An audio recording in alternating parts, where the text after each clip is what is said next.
notre première séance aujourd'hui, consacrée aux villes et territoires durables, acteurs de la transition énergétique et des objectifs de développement durable.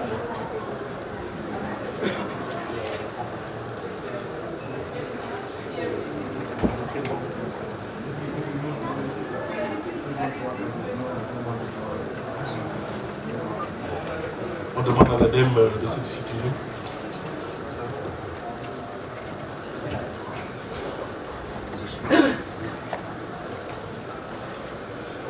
Alors, je vous souhaite tous la bienvenue. Nous allons parler ce matin des défis présentés par les villes pour la transition énergétique et le développement durable, et en même temps des opportunités qu'on pourrait mettre en face de ces défis et voir comment, dans nos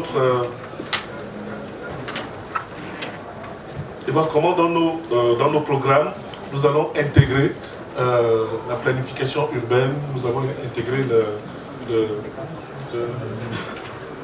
l'urbanisation et la construction durable au sein de nos nouveaux programmes au niveau de la francophonie. La table est dressée, donc je vais vous laisser déguster déjà l'entrée qui va être présentée par Julie Guillaume. Merci. Julie, je vous cède la parole. Merci. Comme vous le rappeliez, effectivement, la croissance attendue dans les villes est extrêmement forte, puisqu'on estime aujourd'hui que 70% de la population mondiale sera urbaine en 2050. Et cette croissance est attendue pour la majeure partie dans les villes d'Afrique et d'Asie, et en particulier dans les villes moyennes, c'est-à-dire celles de 1 à 5 millions d'habitants. Et tout le défi, bien sûr, c'est pour ça qu'on est ici, consiste à faire en sorte que cette croissance des villes soit une croissance verte, et que l'adaptation au changement climatique soit perçue comme une opportunité et non comme une contrainte.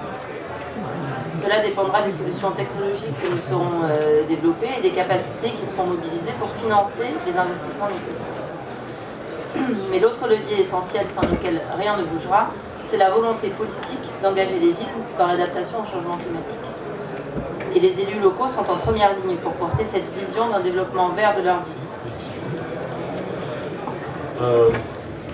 Je vais laisser la parole à Stéphane Poufari, directeur général de l'Énergie 2050, pour vous présenter l'initiative de la francophonie pour les villes durables, pour laquelle nous sommes partenaires. C'est une autre approche de la ville, mais qui est basée par le terrain, j'ai envie de dire, et qui fait qu'à un moment donné, l'évidence de cette initiative de la francophonie pour des villes durables est apparue. C'est ça qu'on va partager avec vous aujourd'hui, puisqu'en fait, elle est déjà un peu ancienne, elle a été présentée à Africité. Jean-Pierre racontera la genèse de avant, parce qu'il y a l'histoire avant, de l'époque de l'IEPF, quand l'Institut ne s'appelait pas encore l'Institut de la francophonie pour le développement durable. Donc Jean-Pierre vous en dira un mot. Les villes sont au cœur des défis, et aujourd'hui, plus qu'hier encore, et plus que demain, évidemment, c'est aujourd'hui que doivent se mettre en place les actions qui vont changer quelque chose. Donc, tout ça pour dire que le sujet du bâtiment des villes, tous les acteurs, la francophonie ou d'autres, nous, Énergie 2050, évidemment, on a les mains dedans depuis des décennies ou des années, avant même que l'Énergie 2050 soit créée, les membres qui le sont. Je voudrais juste revenir sur quelques petits chiffres pour justifier l'initiative, pour que vous la compreniez. Le mieux vient d'arriver. Merci Stéphane. Et juste peut-être pour vous dire que ça a déjà été introduit, mais il faut aussi qu'on se réalise face à quoi on est confronté. Aujourd'hui, la ville n'est pas simplement une image figée, statique, historique, avec des chiffres quand on dit, par exemple, qu'on est en croissance.